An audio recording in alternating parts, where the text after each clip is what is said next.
علیکم. ابرار رشید آپ کی خدمت میں ایک مرتبہ پھر حاضر ہے اور آپ سے ریکویسٹ ہے کہ اگر ابھی تک آپ نے اس چینل کو سبسکرائب نہیں کیا تو اسے سبسکرائب کر لیجئے گا. جو بیل آئیکن ہے اس کو ضرور پریس کیجئے گا. آپ کا بہت بہت شکریہ. ایسے محسوس ہوتا ہے کہ گزشتہ تقریباً ایک مہینے کے ہیجان کے بعد، ہیجان خیزی کے بعد آپ کہہ لیں، یا سیاسی طوفان کے بعد، اب یہ طوفان آہستہ آہستہ تھم رہا ہے یا تھمنے کو ہے. اس کی بہت سی وجوہات ہو سکتی ہیں. آپ سوچ رہے ہوں گے کہ یہ طوفان کیسے تھم رہا ہے کہ دوسری جانب عمران خان جو ہے سابق وزیر اعظم، وہ احتجاجی جلسے کر رہے ہیں. اب تو انہوں نے اسلام آباد میں احتجاج کے کال کی دھمکی بھی دے دی ہے، اور ساتھ ہی ساتھ کچھ اور اس طرح کے معاملات ہیں کہ شاید یہ طوفان جو ہے وہ مزید بڑھے گا. لیکن میرا خیال یہ ہے کہ اب اس طوفان کو روکنے کا فیصلہ کر لیا گیا ہے ان قوتوں کی جانب سے جنہوں نے ایک سے زائد مرتبہ یہ کہہ رکھا ہے کہ وہ ہر صورت آئین اور قانون کی اطاعت کریں گے، آئین اور قانون کے دائرے میں رہتے ہوئے اس کا تحفظ کریں گے. اب دیکھنا یہ ہے کہ وہ قوتیں کب تک اے پولیٹیکل یا غیر سیاسی رہتی ہیں. اب اس حوالے سے جو سب سے بڑی جو میں سمجھتا ہوں کہ جو بون آف کنٹینشن، یا وہ ایک مدعا یا ایک ایشو یا وہ ایک معاملہ جس کو سابق وزیر اعظم آگے لے کر چل رہے ہیں اور اس سے پیچھے نہیں ہٹ رہے، جس کو میں اب بیانیہ نہیں ایک پروپیگنڈا کہتا ہوں، وہ یہ ہے، وہی سازش کہ امریکہ نے سازش کی ہے. اب اس حوالے سے آج دودھ کا دودھ اور پانی کا پانی ہو جائے گا. جس وقت تک میں یہ ویڈیو بنا رہا ہوں یا آپ یہ ویڈیو دیکھیں گے، ممکن ہے دودھ کا دودھ اور پانی کا پانی ہو چکا ہو. اس کی وجہ یہ ہے کہ وہ سفیر جو اس وقت محور ہیں اس سارے معاملے کے، اسد مجید خان، جو کہ امریکہ میں پاکستان کے سابق سفیر تھے، اور ان کے بارے میں کوئی دو رائے نہیں ہے. ان کے بارے میں یہ بھی کہا جاتا ہے کہ وہ وہاں پر ایک لحاظ سے پاکستان کی نہیں بلکہ پاکستان تحریک انصاف یا پی ٹی آئی کی نمائندگی کرتے تھے. وہ وہاں پر پی ٹی آئی کے چھوٹے موٹی جو کارنر میٹنگز ہوتی تھی وہاں شرکت کرتے تھے. پی ٹی آئی کے جو فنڈ ریزرز تھے یا فنڈ ریزنگ ڈنرز جنہیں ہم کہتے ہیں یا ریسیپشنز، اس میں وہ شرکت کرتے تھے. تو ان کی ظاہر ہے ہمدردیاں پی ٹی آئی کے ساتھ تھیں. لیکن اب ان کو یہ فیصلہ کرنا پڑے گا کہ ان کی ہمدردیاں اپنی نوکری، اپنے کریئر، ملازمت کے ساتھ ہیں یا پی ٹی آئی کے ساتھ ہیں. اور دوسری بات یہ ہے کہ آج ان کو نیشنل سیکیورٹی کمیٹی کے اجلاس میں طلب کیا گیا ہے. یہاں ان کی ظاہر گریلنگ کی جائے گی. ان سے پوچھا جائے گا کہ آپ نے یہ جو مراسلے میں لکھا ہے، آپ نے کیا لکھا ہے اور آگے اس کی کیا تشریح کی گئی ہے. اور آپ کے نوٹس میں یہ بات بھی لاتا چلوں کہ انتہائی باخبر ذرائع یا حلقوں کے مطابق اسٹیبلشمنٹ نے بھی اب حکومت کو یہ کہا ہے کہ آپ جو سب کا جو نیشنل سیکیورٹی کمیٹی کی جو میٹنگ ہوئی تھی اس کے منٹس کو ڈی کلاسیفائی کر دیں. یعنی اس منٹس میں کیا کیا باتیں ہوئیں، اس میں وزیر اعظم، وزیر خارجہ نے کیا بات کی، وزیر دفاع نے کیا بات کی، اس کے علاوہ آرمی چیف کا کیا موقف تھا، دیگر جو سروسز چیف تھے ان کا کیا موقف تھا، اور سب سے بڑھ کر جو اس میں D G I S I نے اس حوالے سے جو اپنی رپورٹ دی وہ کیا تھی. وہ جو منٹس ہیں ان کو جب ڈی کلاسیفائی کیا جائے گا تو وہ قوم کے سامنے آ جائے گی. پہلے انہوں نے کہا کہ جس کو پارلیمنٹ میں لے کے جائیں، اس کو پبلک کریں، قوم کو پتہ چلے کہ کس نے سازش کی، کیا سازش تھی، اس سازش کے تانے بانے کس سے ملتے تھے. لیکن میں سمجھتا ہوں کہ آج کا جو نیشنل سیکیورٹی کمیٹی کا جو اجلاس ہے اس میں یقینی طور پر یہ جو پروپیگنڈا ہے کہ جی امریکہ نے رجیم چینج میں، پاکستان میں رجیم چینج کرنے میں اہم کردار ادا کیا یا ایک سازش کی، اور سازش کی پاکستانیوں کو اپنے ساتھ ملا کر، جن کو بقول عمران وہ میر جعفر اور میر صادق کہتے ہیں.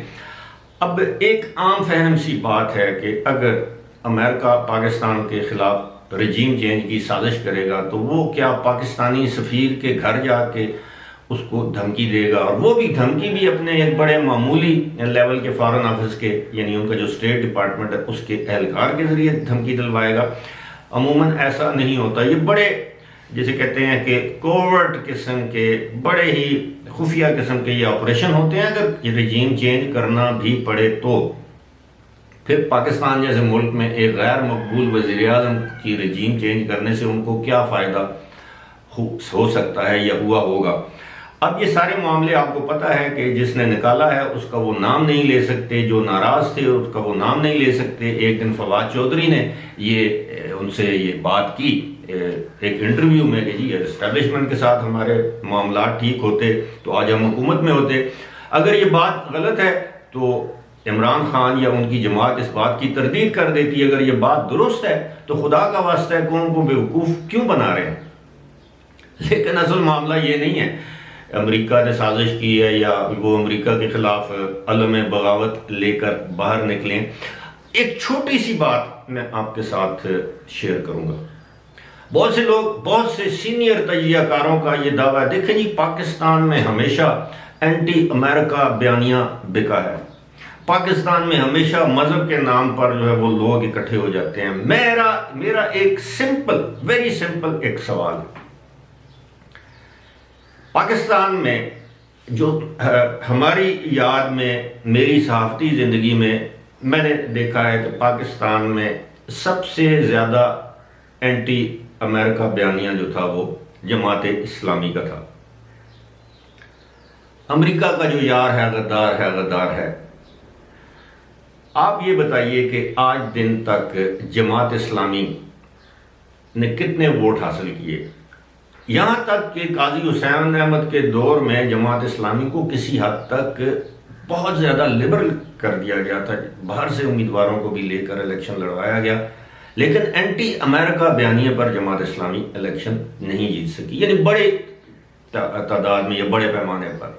اس کے بعد 2002 میں متحدہ مجلس عمل کا حصہ بنی جماعت اسلامی، اور وہ بھی ہمیں معلوم ہے کہ کس طرح متحدہ مجلس عمل، اس سے پہلے شاید اتحاد ملی تھا یا کچھ اس طرح کا کوئی ملی یکجہتی کونسل، مختلف اس میں وہ ایک اتحاد میں شامل رہے، یا یہ مذہبی جماعتوں کا اتحاد رہا، اور ان کا مین مقصد ہمیشہ ایک ہی رہا ہے کہ امریکہ، اینٹی امریکہ. اس میں جو اہل تشیع ایران نواز جماعتیں بھی تھیں، اس میں اہل سنت جو سعودیہ اور دیگر جو عرب ممالک ہیں ان کی ہم نوا جماعتیں بھی ان میں شامل تھیں. متحدہ مجلس عمل کی گورنمنٹ بنی 2002 میں صوبہ سرحد میں، ظاہر ہے اس وقت تو صوبہ سرحد تھا، تو اس میں یہ جماعت اسلامی کے کچھ وزراء جو ہے وہ اقتدار میں آئے، اور جس میں میرا خیال ہے یہ سراج الحق صاحب بھی شامل تھے. اور اس کے بعد پھر تحریک انصاف کے ساتھ انہوں نے اتحاد کیا 2013 کے انتخابات کے بعد، تو پھر وہ اقتدار میں جو ہے وہ آ گئے، وزارتیں لے لیں، یعنی کولیشن پارٹنرز بن گئے. اب اس کے علاوہ آپ دیکھیں کہ کسی حد تک مولانا فضل الرحمان کی جماعت کا اینٹی امریکہ سٹینس رہا ہے، کسی حد تک نہیں، بہت حد تک ANP کا امریکہ کے خلاف سٹانس رہا. تو اب دیکھیں ان جماعتوں نے کبھی عوامی مقبولیت حاصل نہیں کی. اب اس کی یہ وجہ نہیں ہو سکتی کہ امریکہ نے الیکشن میں آگے ان کے خلاف دیگر قوتوں کو سپانسر کیا ہے یا فنڈ کیا ہے. وہ یہ جو جذباتی قسم کے لوگ ہیں جو جلسوں جلوسوں میں جاتے ہیں، اگر مثال کے طور پہ کل کے لاہور کا جو جلسہ تھا، اگر آپ یہ سمجھ لیجئے اس میں 1 لاکھ افراد بھی تھے، تو اگر لاہور کی آبادی تقریباً 1.25 یا 2 کروڑ ہے، اور اس میں سے 1 لاکھ افراد جلسہ دیکھنے کے لیے، وہ بھی افطاری کے بعد اکثر لوگ تفریح میدانوں میں ہوتے ہیں، بچے نوجوان کرکٹ کھیلتے ہیں، انہوں نے کہا چلو یہ ایک اچھی تفریح ہے، وہ وہاں پر چلے گئے.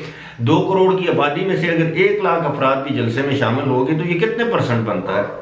تو there are no hard and fast rules to measure one's popularity on his public gatherings یا public meetings. میرا ذاتی یہ خیال ہے کہ جو ہی اسٹیبلشمنٹ اور ہمارے ادارے، مختلف ادارے جن میں سپریم کورٹ بھی شامل ہے، پارلیمنٹ بھی شامل ہے، مل کر یہ پروپیگنڈے کو زائل کریں گے تو دودھ کا دودھ پانی کا پانی ہو جائے گا. پھر اس کے بعد عمران خان کے پاس ایک اور بیانیہ رہ جائے گا، وہ ہوگا انتقام کا بیانیہ کہ مجھ سے انتقام لیا جا رہا ہے، دیکھیں مجھے دیوار سے لگایا جا رہا ہے، مختلف بہانوں سے. آنے والے دنوں میں آپ یہ بیانیے اور پروپیگنڈے بدلتے ہوئے دیکھیں گے. فی الحال اسی کے ساتھ مجھے دیجیے اجازت. خدا حافظ.